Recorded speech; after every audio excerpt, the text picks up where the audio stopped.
Só os irmãos com a paz do Senhor, que vos fala, irmão Humberto. Vamos estudar nessa tarde a lição número 5, irmãos. Zorobabel recomeça a construção do templo. O textuário diz o seguinte: ao 24º dia do mês nono do segundo ano de Dário, veio a palavra do Senhor, pelo ministério do profeta Ageu, dizendo: Ponde, pois, eu vos digo, eu vos rogo, desde o dia em que se fundou o templo do Senhor, ponde o vosso coração nestas coisas. Ageu 2, capítulo 2, versículo 10 ao 18.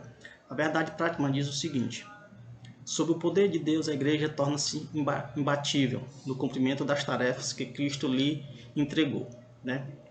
Esse é o texto, verdade, o texto áureo, verdade prática. O objetivo geral desta lição é, irmão, compreender como se deu a reconstrução do templo sob a liderança de Zorobabel. Os objetivos específicos é o seguinte: mostrar como Deus levantou os profetas Ageu e Zacarias para incentivar o povo a reconstruir o templo. Saber que o ministério profético é uma prova da manifestação de Deus. Explicar o ministério profético à luz da Bíblia. Então vamos aqui à introdução, que diz o seguinte, amados. Nesta lição estudaremos como Deus, depois da construção do templo ter ficado parada por 15 anos, enviou socorro através do ministério de dois profetas, Ageu e Zacarias.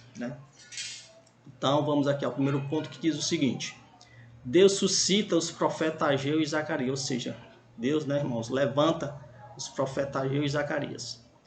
Deus levantou dois profetas. Primeiro veio Ageu, depois levantou Zacarias. Não vieram atendendo convite de líderes de Jerusalém, mas o Deus dos céus os enviou. Chegaram de surpresa em Jerusalém e ali entraram em contato com os líderes, todos os líderes, também com o povo. Então nós vemos aqui, irmãos, que Deus enviou os dois profetas, E vejamos aqui que ele também falou com o povo, Então aqui no item A diz o seguinte: Zorobabel, o líder político, recebeu uma mensagem pessoal. Deus, conhecedor da insuficiência espiritual de Zorobabel, e sabendo que este não tinha mais nenhum vigor para tentar modificar a situação imposta pelos inimigos, deu-lhe uma maravilhosa mensagem de encorajamento. A mensagem de Deus veio sob a forma de uma visão que Zacarias havia recebido. Deus lhe mostrara um castiçal com 7 lâmpadas, símbolo da obra de Deus.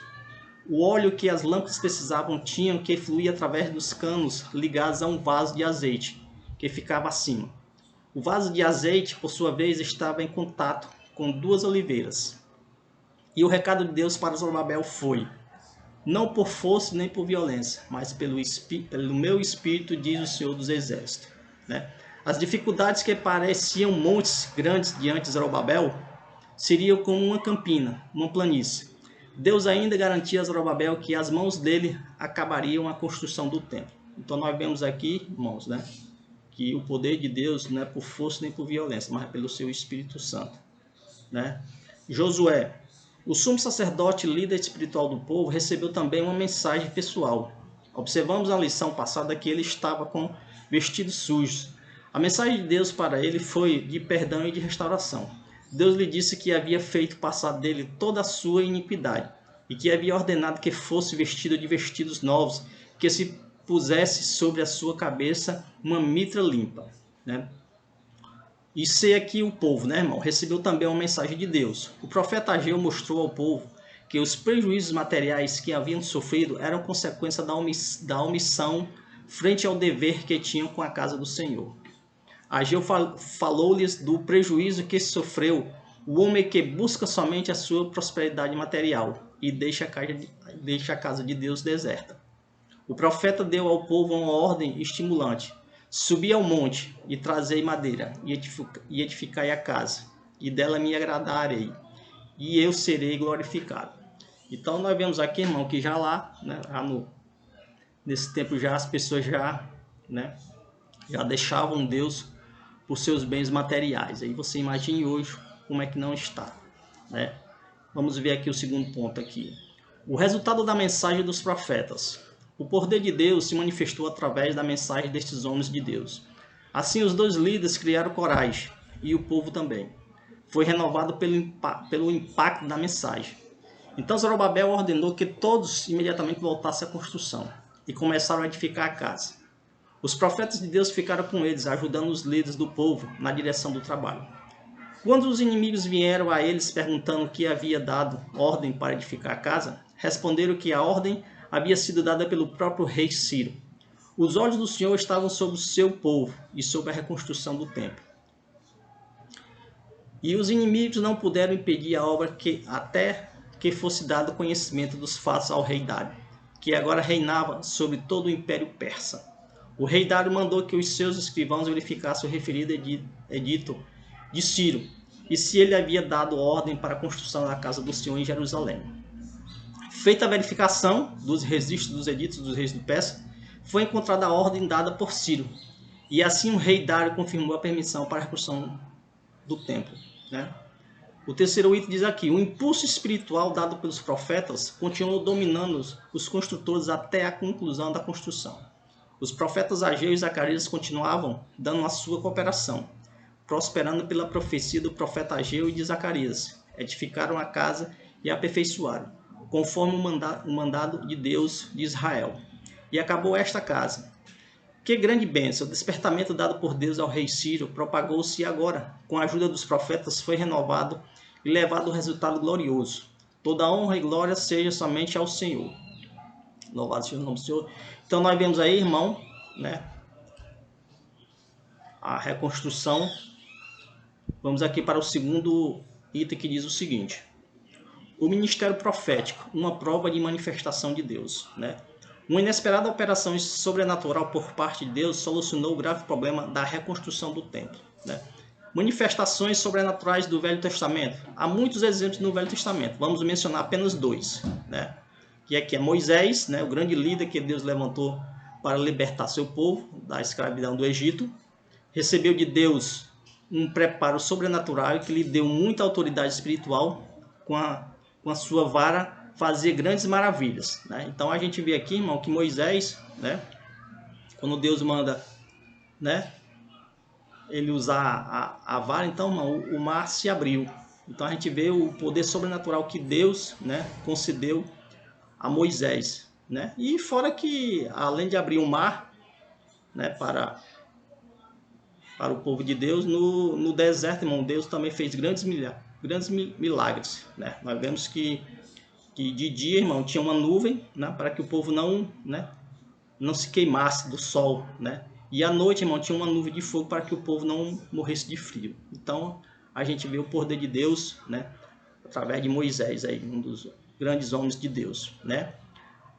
O outro exemplo aqui, irmão, é Elias. O profeta de Deus foi revestido de autoridade sobrenatural para ajudar Israel, que havia sido levado à idolatria pelas suas lideranças políticas, em particular pelo ímpio Acabe, rei de Israel nos dias de Elias. Pôde assim realizar grandes milagres. Fez com que não chovesse sobre a terra por 3 anos e meio, além de outros. O ponto alto do seu ministério foi o confronto com os profetas de Baal, no Monte Carmelo. Nesta ocasião, a manifestação sobrenatural do poder de Deus fez o povo clamar: só o Senhor é Deus. Então a gente vê aqui, irmão, que Elias também foi um homem muito usado por Deus, grandes milagres. Você vê aqui que por 3 anos e meio, irmão, não choveu. Então a gente vê aqui, assim como o Senhor, irmão, fez muitos milagres através de Moisés e através de Elias, hoje também ele tem feito muitos milagres através de muitos homens, através de muitas mulheres. Mas a gente tem que entender que é o seguinte, irmão, que tudo é para a glória do Senhor. Que o homem diminua, que o Senhor possa crescer sempre. Manifestações sobrenaturais do Novo Testamento. Quando o Espírito foi derramado em sua plenitude, os dons espirituais começaram a entrar em ação e passaram a ser própria preparação divina para o ministério. Os apóstolos eram revestidos desses dons, meio divino para a conversão de muitas almas. O apóstolo Paulo, enriquecido por Deus com muitos dons, escreveu para o evangelista Timóteo, representante da segunda geração, uma mensagem de exortação: não despreze o dom que há em ti. Pouco antes de ser martirizado, Paulo voltou a escrever a Timóteo: desperta o dom que há em ti. Paulo recomenda: procurai com zelo os melhores dons, e procurai com zelo os dons espirituais, e principalmente o de profetizar. Então a gente vê aqui, irmão, que o Senhor concedia muitos dons, não? Então cabe a você saber qual é o dom que você tem, que você possa utilizar esse dom para a glória de Deus, né? Terceiro ponto aqui, irmão, o ministério de profeta à luz da Bíblia. Aí, irmão, a gente precisa ter muito cuidado quando se fala em profeta atualmente, né? O profeta exerce a função ministerial determinada por Deus. Ninguém toma para si esta honra, senão aquele que é chamado por Deus, né? O profeta na dispensação do Velho Testamento, o profeta, além de transmitir a mensagem de Deus para o povo, era consultado pelo povo acerca de assuntos espirituais e até mesmo acerca de assuntos materiais. Vamos aqui a alguns exemplos, né? Em Ezequiel, capítulo 20, versículo 2, diz o seguinte: os anciãos vieram a Ezequiel para que este consultasse o Senhor por eles. Deus, por meio de Ezequiel, lhes respondeu por causa das suas abominações, eles não recebiam resposta, né? Em 1 Samuel, capítulo 9, versículos 6 e 7, o profeta Samuel foi consultado acerca das jumentas do pai de Saul, que se havia perdido. Em 1 Reis, capítulo 14, versículo 2 e 3, está registrada uma consulta sobre um doente, e ele levantaria ou não. E o profeta respondeu da parte de Deus. Moisés transmitia aos anciãos o que Deus lhe falava, né? Vemos que no Antigo Testamento o profeta era uma espécie de mediador entre Deus e o povo, né? Então a gente vê o profeta na dispensação do Novo Testamento. Entre os dons espirituais está o dom de profetizar, né? Estaria entre as consequências do derramamento do Espírito Santo, que aconteceria nos últimos dias, né? Então nós vamos ver aqui uma parte aqui muito interessante, irmão, sobre profecia, sobre profeta nos últimos dias de hoje, né? Diz o seguinte aqui: